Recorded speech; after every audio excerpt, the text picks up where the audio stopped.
warahmatullahi wabarakatuh. Saya Desi Permatasari, perwakilan dari kelompok 4. Saya akan menjelaskan tentang penyakit Alzheimer.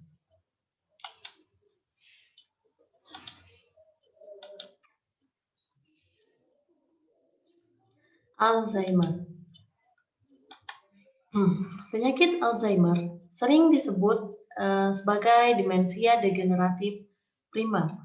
Penyakit Alzheimer ini merupakan penyebab paling utama dari demensia. Kondisi ini merupakan penyakit neurologis degeneratif, progresif, irreversibel yang muncul tiba-tiba dan ditandai dengan penurunan bertahap fungsi kognitif dan gangguan perilaku. Apa itu demensia? Demensia adalah sindrom mental yang ditandai dengan hilangnya kemampuan intelektual secara menyeluruh yang mencakup gangguan pengingat, penilaian, dan pemikiran abstrak. Demikian juga dengan perubahan tingkah laku. Tetapi, demensia ini tidak disebabkan oleh kesadaran, depresi, ataupun gangguan fungsional mental lainnya. Alzheimer merupakan penyakit demensia primer yang tersering. Penyakit Alzheimer adalah penyakit yang bersifat degeneratif dan progresif pada otak yang menyebabkan cacat spesifik pada neuron atau penyakit otak yang mengakibatkan penurunan daya ingat. Selain itu, Alzheimer ini juga menurunkan kemampuan berpikir dan merubah perilaku, serta mengakibatkan gangguan memori. Alzheimer adalah penyakit kronik degeneratif yang ditandai dengan penurunan daya ingat intelektual kepribadian yang dapat mengakibatkan berkurangnya kemampuan merawat diri. Penyakit Alzheimer ini sering ditemui pada usia 60 tahun ke atas. Selanjutnya, etiologi. Usia dan riwayat keluarga adalah faktor risiko yang sudah terbukti untuk penyakit Alzheimer. Bila ada anggota keluarga salah satu yang menderita penyakit ini, maka diklasifikasikan sebagai familial. Komponen familial yang non-spesifik meliputi pencetus lingkungan dan determinan genetik. Adapun faktor-faktor yang mempengaruhi penyakit Alzheimer ini, yaitu faktor genetik. Faktor genetik ini mencapai 50% melalui gen. Yang kedua, faktor infeksi. Pada faktor ini terdapat antibodi yang reaktif. Yang ketiga, faktor lingkungan, faktor imunologis, faktor trauma, dan ada faktor neurotransmitter. Faktor neurotransmitter ini terjadi perubahan pada jaringan otak penderita Alzheimer yang mempunyai peran yang sangat penting, seperti asetilkolin menyebabkan berkurang atau kehilangannya. Yang kedua, noradrenalin, kadar metabolisme, norepinefrin, dan dopamin didapatkan menurun pada jaringan otak. Yang ketiga, dopamin, pengukuran terhadap aktivitas neurotransmitter regiohipotalamus. Yang keempat, serotonin. Yang kelima, monoamin oksidase. Selanjutnya ada patofisiologi atau pathway dari penyakit Alzheimer ini yang menyebabkan demensia ini karena adanya faktor predisposisi, yaitu virus lambat, proses autoimun, keracunan aluminium, dan genetik yang mengakibatkan penurunan metabolisme dan aliran darah di korteks parietalis superior dan terjadi degenerasi neuron kolinergik serta mengakibatkan kekusutan neurofibrilar yang dipus dan menyebabkan terjadi plak sinilis, terjadi kelainan neurotransmitter. Dari degenerasi neuron koligenik ini juga menyebabkan hilangnya serat saraf kolinergik di korteks cerebrum dan terjadi penurunan sel neuron kolinergik yang berproyeksi ke hipokampus dan amigdala, serta terjadilah kelainan neurotransmitter dan adanya asetilkolin pada otak. Terjadi demensia.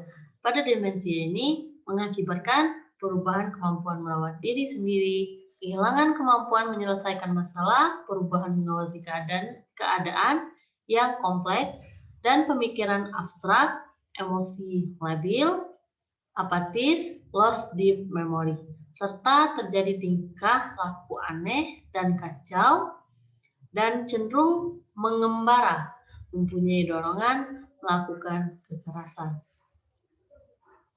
Selanjutnya, ada manifestasi klinis. Yang pertama, pada stadium awal penyakit Alzheimer ini terjadi keadaan sering lupa atau mudah lupa dan kehilangan ingatan secara ringan. Yang kedua, terdapat kesulitan ringan pada aktivitas pekerjaan dan sosial. Yang ketiga, lupa dapat terjadi pada dalam berbagai kegiatan sehari-hari. Yang keempat, klien tersebut kehilangan kemampuan mengenali wajah, warga, nama orang-orang yang dikenal, tempat, dan objek yang sudah dikenalnya. Kehilangan suasana kekeluargaannya juga. Selanjutnya ada penata laksanaan. Penata laksanaan ini terbagi menjadi dua, ada non-farmakodinamik dan farmakologi. Non-farmakodinamik ini intervensi oleh perawat ditujukan untuk membantu pasien memelihara fungsi kognitif optimal. Non-farmakologi ini bisa dilakukan juga untuk mendukung fungsi kognitif, peningkatan kemampuan fisik, mengurangi ansietas dan agitasi, meningkatkan komunikasi, meningkatkan kemandirian dalam aktivitas perawatan diri, dan menyediakan kebutuhan sosialisasi untuk klien, meningkatkan nutrisi yang adekuat, serta meningkatkan aktivitas dan istirahat yang seimbang untuk penderita Alzheimer ini. Selanjutnya, penata laksanaan farmakologi itu bisa dilakukan dengan cara pengobatan simptomatik dan suportif, seakan hanya memberikan rasa puas pada penderita Alzheimer ini. Penyakit Alzheimer ini tidak dapat diobati, tapi hanya dapat dicegah. Selanjutnya ada pemeriksaan diagnostik. Bisa dilakukan dengan neuropatologi, pemeriksaan neuropsikologik melalui CT scan dan MRI, dan yang keempat EEG. Selanjutnya, penyakit Alzheimer ini bisa memunculkan atau mungkin memunculkan diagnosa keperawatan. Yang pertama, adanya sindrom stres relokasi berhubungan dengan gangguan sensori, penurunan fungsi fisik. Yang kedua, resiko trauma berhubungan dengan kelemahan, ketidakmampuan untuk mengenali atau mengidentifikasi bahaya dalam lingkungan. Diagnosa ketiga, perubahan proses pikir berhubungan dengan degenerasi neuron irreversibel.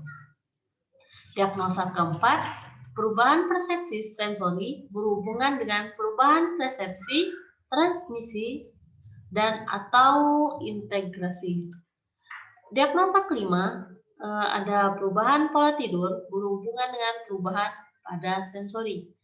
Diagnosa keenam, defisit perawatan diri berhubungan dengan penurunan kognitif, keterbatasan fisik.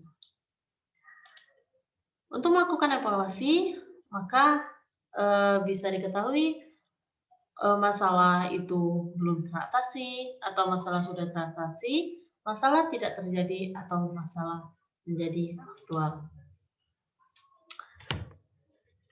Itulah tadi penjelasan dari penyakit Alzheimer ini.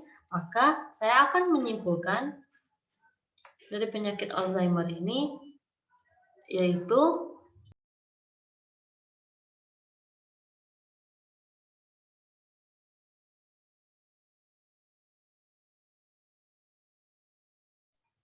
baiklah, itulah tadi penjelasan singkat tentang penyakit Alzheimer. Bila ada pertanyaan, boleh ditanyakan. Baiklah, itu saja penjelasan dari saya. Bila ada kata yang salah atau penjelasan banyak kekurangan, saya mohon maaf. Pada Tuhan saya mohon ampun. Saya akhiri, wabillahi taufiq wal hidayah. Wassalamualaikum warahmatullahi wabarakatuh.